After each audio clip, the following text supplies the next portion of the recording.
నమస్కారం సార్. నమస్తే. సార్, ఇప్పుడు నేను అడగబోయేది నాకు తెలిసి చాలా మంది లేడీస్‌కి కనెక్ట్ అవుతుందని అనుకుంటున్నాను. జనరల్‌గా ఒకప్పటి కాలంలో లేడీస్‌ని గనక తీసుకుంటే ఎంతసేపు ఉన్న హస్బెండ్ ఏదో ఒకటి కష్టపడి సంపాదించుకొని రావటము, ఆ లేడీస్ ఇంట్లో తెచ్చిన ఆ కొంతని ఎలా అందరికీ వచ్చేలా సమంగా చూడాలి, ఇల్లు ఎలా గడపాలి, దీనిపైన ఫోకస్ ఎక్కువ ఉండేది. కానీ ఇప్పుడు లేడీస్ విషయానికొస్తే మగవాళ్ళను మించి సంపాదించే పొజిషన్‌లో గూడా కొంతమంది ఉన్నారని చెప్పాలి. మరి ఇక్కడే ఫాల్ట్ జరుగుతుందా ఏంటో తెలీదు గానీ, కొంతమంది ఇంట్లో ఆడవాళ్ళు చెయ్యందే గడవని పరిస్థితుల్లో ఉన్న ఇల్లులు కూడా ఉన్నాయి. ఎలా ఉన్నప్పటికీ మేల్ డామినేషన్ అనేది ఎక్కువైపోతుంది. పర్టిక్యులర్‌గా హస్బెండ్ దగ్గరకొచ్చేసరికి అన్ని రకాలుగా వైఫ్ సైడ్ నుంచి ఫైనాన్షియల్‌గా సపోర్ట్ ఉంటుంది. ఇంట్లో విషయాల్లో సపోర్ట్ ఉంటుంది. హస్బెండ్ పైన అంతకు మించిన ప్రేమ ఉంటుంది. అన్నీ షేర్ చేసుకోవాలనే భావన ఉంటుంది. ఇన్ని ఉండి ఉదాహరణకి ఇప్పుడు ఫర్ ఎగ్జాంపుల్ నన్నే తీసుకోండి. నేనొచ్చాను, ఆఫీస్‌లో నా వర్క్స్ నేను చేసుకున్నా. నాకేదైనా ఇక్కడ జరిగిన విషయాలుంటే వెళ్లి వెంటనే నా హస్బెండ్‌కి షేర్ చేసుకోవాలి. తనే నాకొక ఫ్రెండ్‌లా నేను ఫీల్ అయ్యి ఏదైనా తీసుకెళ్ళి చెప్దాము అంటే వినే ఓపిక అతనికుండదు. పోనీ విన్నా ఒక 2 మాటలు స్టార్ట్ చేయగానే ఇంకా ఆప్తవా సోది అనే టైప్‌లో ఇలా మాట్లాడే వాళ్ళున్నారు. మొత్తానికి ఏదో రకంగా ఆడవాళ్ళని బాధపెట్టే పరిస్థితులు, అణగదొక్కే పరిస్థితులు ఎక్కువగా కనిపిస్తున్నాయి. ఒక హస్బెండే కాదు, ఇంట్లో అత్తామామలు కూడా హస్బెండ్‌కే సపోర్ట్ చేసి ఈమెని డీగ్రేడ్ చేసే రకంగా కూడా పరిస్థితులున్నాయి. ఎందుకు ఇదిలా ఎందుకెళ్ళిపోతుంది? దీని నుంచి బయటపడాలి అంటే ఏం చేయాలి? అసలు తప్పెక్కడ జరుగుతుందంటారు? హస్బెండ్ సైడ్ నుంచా? వైఫ్ సైడ్ నుంచా? నేను యాజ్ అ లైఫ్ కోచ్ నేను చాలా రిలేషన్షిప్స్ని చూస్తున్నాను. అందుకని కొన్ని ఇంపార్టెంట్ డిస్క్లైమర్స్ చెప్తాను ఇక్కడ. ఇది అన్ని రకాలుగాను అన్ని చోట్ల జరగదు. First point. అవును. మేజర్గా కొన్ని ఫ్యామిలీస్లో జరుగుతున్నాయి ఇలాగా. దట్ వైఫ్ ఎంత పని చేసుకొచ్చిన ఆఫీస్లో ఇంకా ఇంట్లో పనులు చేయాల్సిందే. ఇంట్లో అయితే నువ్వు ఆడదానివే కదా ఆర్ అమ్మాయివే కదా, నువ్వు ఇంట్లో ఇలా చెయ్యాలి అనేటట్టుగా అలసిపోయి ఫుల్ డే ఒక్కొక్క రోజు ఎంత అలసిపోయి వస్తామంటే ఇప్పుడు చెయ్యాలా మళ్ళీ అనేటట్టుగా ఉన్నా, అవును నేను మగ మహారాజు నేనెందుకు చెయ్యాలి అనే ఫ్యామిలీస్ ఉన్నాయి. అట్ ద సేమ్ టైం కొంతమంది ఇద్దరూ కలుపుకుని మంచిగా హ్యాపీగా కలిసి ఇద్దరూ చేసుకునే ఫ్యామిలీస్ ఉన్నాయి. ఆన్ ద కాంట్రరీ హస్బెండ్ ఇంటికి వచ్చి వంటలు చేసే వాళ్ళు కూడా ఉన్నారు. సో ఫస్ట్ ఎవరైనా వీడియో వింటుంటే ఆ ఓపెన్ మైండ్ తో వినండి. నేను ఎక్కడ కన్స్ట్రక్టివ్ థాట్ తో చెప్పట్లేదు. ఫస్ట్ థింగ్, సో దట్ మనకి మీరు ఏమైనా చూడండి వీడియోలో కమెంట్లు వీళ్ళనంటే వాళ్ళంటే వీళ్ళని, సో కోపం తెచ్చుకోవడానికి ఇది ఆలోచించిన రోజులు ఓడిపోతారు. మా దగ్గరికి ఎవరైనా కౌన్సిలింగ్ వచ్చినప్పుడు కూడా మా హస్బెండ్ నన్ను చేశాడు, మా హస్బెండ్ మా వైఫ్ ఏదో చేసినది, నేను చేశానని ఒప్పుకోరు. వాళ్ళే తప్పు వీళ్ళే తప్పు అనేటట్టు ఉంటారు. ఇలా మైండ్ సెట్ తో ఆలోచిస్తే వాళ్ళకు ఓపెన్ గా పాయింట్ అర్థం కాదు. అందుకని ఫస్ట్ అది చెప్పాను. సో ఇలా గనక ఒకవేళ జరిగితే ఇంటికి రాగానే భార్యకి ఒక హస్బెండ్ అవైలబుల్ లేకపోతే that's the biggest punishment. Okay, ఏ అమ్మాయికి ఆర్ ఏ భార్యకి అలాంటి పొజిషన్ రాకూడదు. ఏ హస్బెండ్ అలా బిహేవ్ చెయ్యకూడదు. ఇది ద మోస్ట్ ఇంపార్టెంట్ పాయింట్. ఒక వైఫ్ ఇంటికి వచ్చి 10 నిమిషాలు నీతో ఏదైనా చెప్పుకోవాలి అంటే నువ్వు స్పేస్ ఇవ్వలేదు అంటే యు ఆర్ అన్ఫిట్, అసలు వేస్ట్ అనమాట. సో కంపల్సరీగా టైం స్పెండ్ చేయాల్సిందే, అది ఏమైనా కానీ. ఓకే, వాళ్ళు ఏడ్చుకొని చెప్పుకొని అది దెప్పి పొడిచే మాటలనామని చెప్పనివ్వాలి. ఒక భార్యకి చెప్పనిచ్చే ఆ స్పేస్ ఉండి తీరా, అది నెంబర్ 1. సెకండ్ వచ్చేసి ఈ ఎప్పుడైతే ఈ సీక్వెన్సులు జరిగి చెప్పడం స్టార్ట్ అవుతుందో కొంతమందికి రిపీటెడ్గా అవే చెప్పే అలవాట్లు ఉంటాయి. అందుకని ఇంటికి రాగానే అమ్మాయి ఇంటికి వచ్చింది ఇప్పుడు ఏవో చెప్తుంది, అన్నెసరీ విశేషాలు అనే ఫీలింగ్ భార్య కూడా తెప్పించకూడదు. కరెక్ట్. అన్నెసెసరీ పాయింట్స్ ఆఫీస్ పనులు ఆఫీస్లో ఉంచుకోవాలి. అన్నెసెసరీ విషయాలు ఇంటికి తీసుకొచ్చి నేను బర్డెన్ చేయను. నేను అందుకే అంటాను, ఎక్కువ టైం స్పెండ్ చేసేది మీ ఆఫీస్లో. యాక్చువల్గా మనం స్కూళ్ళలో పిల్లలుగా ఉన్నప్పుడు స్కూళ్ళలో, ఆఫీసుల్లో, తర్వాత ఫ్రెండ్స్తో ఉంటాం. నిజంగా ఇంట్లో వైఫ్ అండ్ హస్బెండ్తో స్పెండ్ చేసే టైం తక్కువ. ఈ తక్కువ టైం ఎంత స్వీట్గా మార్చుకోగలిగితే అంత బెస్ట్. అప్పుడు ఆ స్వీట్నెస్లో నీకు ఏమైనా కావాలని చేసి పెడతా అనేటట్టు తయారవుతారు. ఇది ఏ అమ్మాయి చూస్తున్నా సరే ఫస్ట్ థింగ్ నేర్చుకోవాల్సింది, నేను నా హస్బెండ్కి I will only give him sweetness. Okay, ఎంత బ్యూటిఫుల్గా ఆ టైం స్పెండ్ చేయగలము అనేది మాత్రమే చూస్తా. ఎంత అలసిపోయినా ఎంతున్నా ఈ టైం మేమిద్దరం టుగెదర్ నా జీవితాన్ని మొత్తానికి ఇది మార్గం అవుతుంది. కాబట్టి నేను ఏ చేదు అభిప్రాయాలు, ఏ అన్నెసరీ మాటలు, దెప్పి పొడిచే మాటలు, గుచ్చే మాటలు, నాకే కష్టాలున్నాయనే ఫీలింగ్ను నేను తీసుకురాను. ఈ ఒక్క హాఫ్ అన్ అవర్ ఇది స్పెండ్ చేయగలిగితే, ఇది ఎవరైనా బ్రెయిన్కి ఎక్కించుకుని ఈ హాఫ్ అన్ అవర్ నేను నా హస్బెండ్తో ద బెస్ట్ పాసిబుల్ వే, ఒక చిన్న పిల్లడితో ఉన్నట్టుగా, ఒక చిన్న పిల్లతో ఉన్నట్టుగా, ఇద్దరు హస్బెండ్ వైఫ్తో వైఫ్ నేను అంత ప్రేమగా ఉంటాను అని ఫిక్స్ అవుతే ఏ రిలేషన్షిప్స్కి గొడవలు రావు. ఏ రిలేషన్షిప్స్. నెక్స్ట్ ఇందులో బికాస్ మీరు అడిగారు కాబట్టి చెప్తున్నా, ఇందులో వచ్చినప్పుడు ఫ్యామిలీ రెస్పాన్సిబిలిటీస్ ఒక్కొక్క రోజు అలసిపోయి వచ్చినప్పుడు బ్రేక్ ఇచ్చేయాలి. నిజంగా బ్రేక్ ఇచ్చేయాలి. మనకి ఎట్లా ఉండాలంటే, దిస్ ఇస్ మై టైం, నేను ఎంజాయ్ చేస్తాను కాస్త. భార్య అలసిపోయి ఇప్పుడు ఈ రోజుల్లో జాబ్ చేసి, అది మేము ఎప్పుడు అనుకుంటుంటాం, వీళ్ళు కష్టపడి జాబ్ చేస్తాను, అలసిపోతున్నారే, బయటకు వెళ్ళి ఇంకా అలసిపోతున్నారే అని. అలాగా నిజం కూడా, బయటకు వెళ్ళి అంత అలసిపోయి వచ్చి మళ్ళీ ఇంటికి వచ్చి అది చేసుకోవడం కష్టం. At the same time wife every time అనుకోవాలి, ఇది నా ఫ్యామిలీ, అంత బయట కష్టపడేది వీళ్ళని చూసుకోవడానికి, వీళ్ళని చూసుకోవడానికే. కాబట్టి నాకు ఇది ప్రయారిటీ అయి ఉండాలి. నేను అలసిపోయినా చేసుకోవాలి. నాకు అలసిపోయినా నెక్స్ట్ డే మార్నింగ్ ఆఫీస్కి వెళ్ళాలిగా టైంకి, ఫింగర్ పని చేయకపోతే జీతం రాదు అనేది ఎలా ఉంటుందో, అలాగే ఇక్కడికి వస్తే అలా ఉండాలి. That is how it is. ఆ బాండ్లో ఉండే స్వీట్నెస్ అది. ఎంత కోపం వచ్చినా తల్లి పిల్లల్ని, వైఫ్ అండ్ హస్బెండ్ డైవర్స్ ఉంటుంది, పిల్లలకి డైవర్స్ ఉండదు. నేను వదులుకోలేను. వాడు ఎలా ఉన్నా, వాడు కోపిష్టి కొడుకు అయినా సరే, కొడుకు ఇలా తప్పు పని చేసినా సరే, వాడు తనినా సరే, అయ్యో నా కొడుకు అని ఇలా అయితే ఉంటుంది. ఆ ప్రేమ అన్కండిషనల్ గా వైఫ్ అండ్ హస్బెండ్ మధ్యలో ఉండాలి.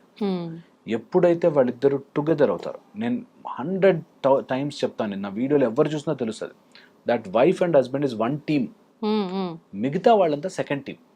అవును, వీరిద్దరు వన్ టీమ్ అని తెలిసిన రోజున అన్ని బాగుంటాయి. ఇది కన్వే చేయడం రావాలి, ఒక హస్బెండ్కి ఇది రావాలి. దట్ నువ్వు చెప్పింది సోది నాకు వినాలని లేదు అని అనిపించినా ఆ ఫీలింగ్ వాళ్ళకి తెప్పించకూడదు కదా. కొంతమంది ఎవరన్నా మన సీనియర్ ఎవరో వచ్చి చెప్తున్నారు, తెలుసు వాడు సోది కొడుతున్నాడని, వాడు చెప్పేది ఏంద్రా నాన్ సెన్స్ మాట్లాడుతున్నావు అని తెలుసు, అయినా కూడా మనం వాడు మొహం మీద అనము, అరే నువ్వు నాన్ సెన్స్ మాట్లాడుతున్నారా అనం. ఎందుకు? మనకు అది ఇంపార్టెంట్ అని తెలుసు, ఆ ఉద్యోగం నాకు ఇంపార్టెంట్ అని తెలుసు. కాబట్టి ఇక్కడ అలా అవ్వదు. ఇక్కడ నాకు భార్య నాకు ఇంపార్టెంట్ అని ఉన్నా కూడా, నేను నీతో ఎందుకు వినాలి, నీ మాట ఎందుకు వినాలి అంటాడు. అక్కడ వస్తుంది ఆల్ ప్రాబ్లమ్స్. ఇక్కడే వీళ్ళ మనసులో అనిపిస్తుంది, సేమ్ ఇప్పుడు మీరు చెప్పినట్టుగానే ఆఫీస్ లో కొలీగ్స్ తో ఇలానే ఉంటున్నావా, నీ ఫ్రెండ్స్ తో ఇలానే ఉంటున్నావా, మరి ఏంది నా దగ్గరకు వచ్చేసరికి ఇట్లా, అది అడగకూడదు మళ్ళీ. ఎగ్జాక్ట్లీ. అందుకే నేను చెప్తాను, ఇది any relationship is a transactional relationship. Any relationship, దేవుడితో సహా అందరూ నాకేమిస్తావు. అవును. అలాగే భార్య భర్త నుంచి నువ్వు నాకు ఏం చేస్తున్నావు వచ్చేస్తుంది. ఏదో రోజు ఇలా గీత గీసి అక్కడికి వస్తుంది. నేను భార్యగా ఎన్ని చేశాను, నువ్వు నాకేం చేసావు. సేమ్ భర్తగా నేను ఇంత తిరిగేది ఇంటి కోసమే, నువ్వేం చేసావు, ఎవడు చేయమన్నాడు. ఇంకొంచెం డబ్బులు అవన్నీ సెటిల్డ్ ఉన్న వాళ్ళ ప్రాబ్లమ్స్ వేరే టైప్ ఉంటాయి. వాళ్ళదంతా టోటల్ డిఫరెంట్ స్టోరీ. నేను డబ్బులున్నాయి, అన్ని ఉన్నాయి, నువ్వు నీ పన్ను చూసుకో, నా పన్ను చూసుకో, నువ్వు లేకపోతే నాకు గడవదా, ఆ టైప్ లో.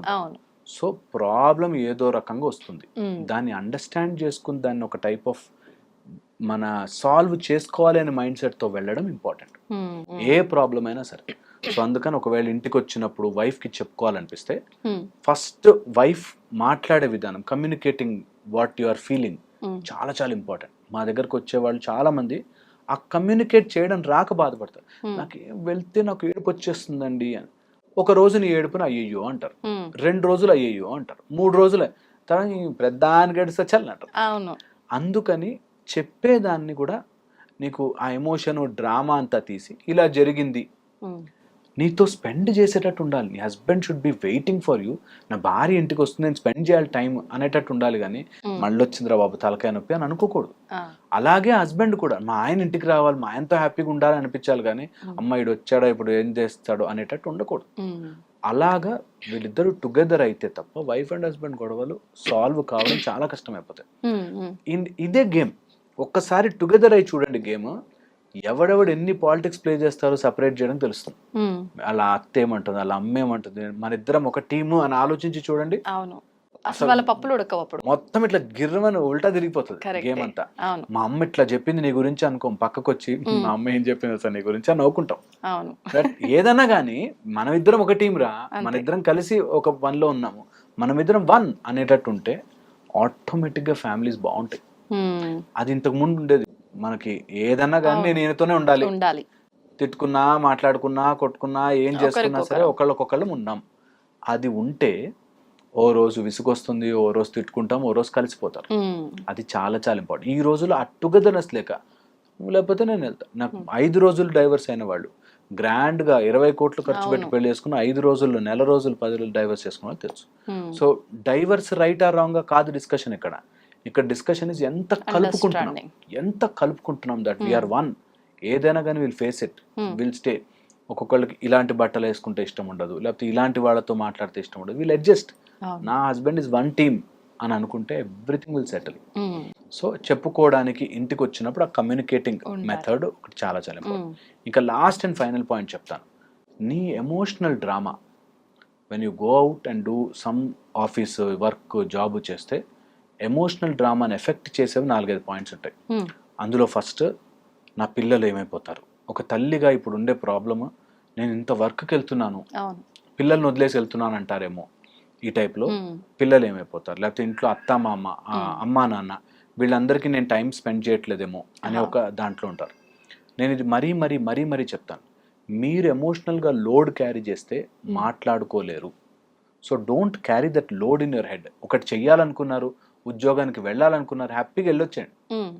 మధ్యలో లోడ్ మోస్తూ ఏదో గిల్ట్ ఫీలింగ్, తప్పు చేస్తున్నానేమో, వెళ్ళొచ్చో లేదో అనే లోడ్ బరువు మొయ్యొద్దు. దట్ వే మీరు హ్యాపీగా వెళ్ళి రావచ్చు ఉద్యోగానికి, పిల్లలు ఆటోమేటిక్గా వాళ్ళంతటి వాళ్ళు పెరుగుతారు. మీరు డిసిప్లిన్డ్గా కరెక్ట్గా కలిసిమెలిసిగా ఉంటే మొత్తం ఫ్యామిలీస్ అన్ని సెట్ అవుతాయి. ఇది మేము ఎప్పుడు చూస్తుంటాం. మేము మా కౌన్సిలింగ్లో కూడా అదే రెగ్యులర్గా అదే చెప్తాం. టుగెదర్ వెళ్ళండి, గేమ్ని టుగెదర్ ఆడండి. Life is a game, you play together. మీ ఇద్దరు ఒక టీం. ఇప్పుడు ఏం చేసినా ఇద్దరు కలిసి చేయాలి అని అంటే ఆ ఆలోచన ఇద్దరికీ ఉండాలి.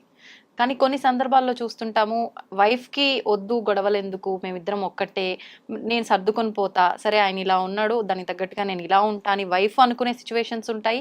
సేమ్ టైం తను అంతేలే పాపం అలసిపోయింది ఇలానే అనుకుంటుంది, నేనే కొంచెం ముందుకెళ్దాము, నేను ఇలా నచ్చ చెప్దాము అని హస్బెండ్కి ఉంటుంది. కానీ ఆపోజిట్ పర్సన్ కూడా అలాంటి థాట్ ఉన్నప్పుడే ఇద్దరు కలిసి ముందుకు వెళ్ళగలుగుతారు.